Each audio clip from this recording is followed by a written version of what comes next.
Tragedy and agendas. I'm Brian Lilley with the Rebel.media. The shooting in Loche, Saskatchewan last week is truly tragic. Two young boys, brothers, shot and killed in their home. A teacher and an educational assistant shot and killed at the school. And a community now grieving. Unfortunately, as is often the case though, agendas start to creep into this. We will hear politicians of all stripes say we need to do A or B or C to make sure this never happens again. Here's the sad reality of tragedies you can't do. You can't ensure that they never happen again. We don't have that power. If we did, the world would be a much nicer place. It would be a much safer place. Loche is obviously a community that has a lot of problems well beyond this shooting. But unfortunately, as is often the case, this shooting is being used and will be used for advancing political agendas. We saw this days after the shooting. Conservative leader Rona Ambrose holding a news conference to discuss the beginning of the new parliamentary session and was asked directly whether a gun registry would have stopped this.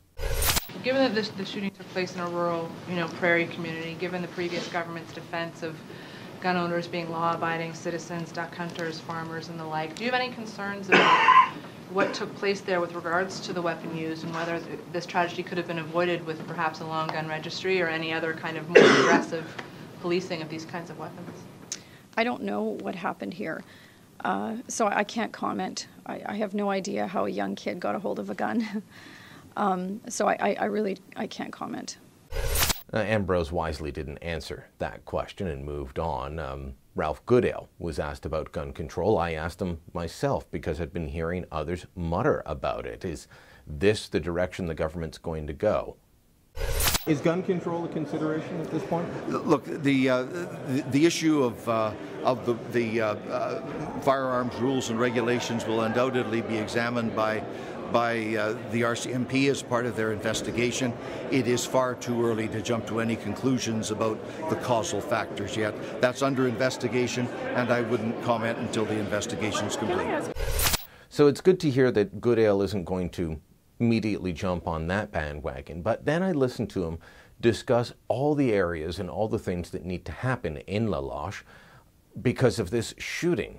Listen to this very high-level long list of things that need worked on to stop shootings like this. They focused on pretty basic bread and butter issues like the lack of a proper youth center and recreational facilities in the community, housing conditions in the community, a sense of isolation from the rest of the province and the rest of the country, transportation facilities and services in and out. For example, a road that they've been anxious to have going cross-country to Fort McMurray. They raised a whole variety of issues that go to the economic base of the community. I haven't been to Loche. I don't know the community, but I can only guess it's a community that does need a lot of these things. And it needed them before the shooting. It needs them after the shooting. What strikes me as odd, though, is using a tragedy like this to advocate for a road or a community center. Would any of these things have stopped the shooting from happening? Story after story has emerged from the small, remote community in northwestern Saskatchewan that the culprit, the suspect, is a boy who was apparently bullied. Black sheep of his family, bullied at school.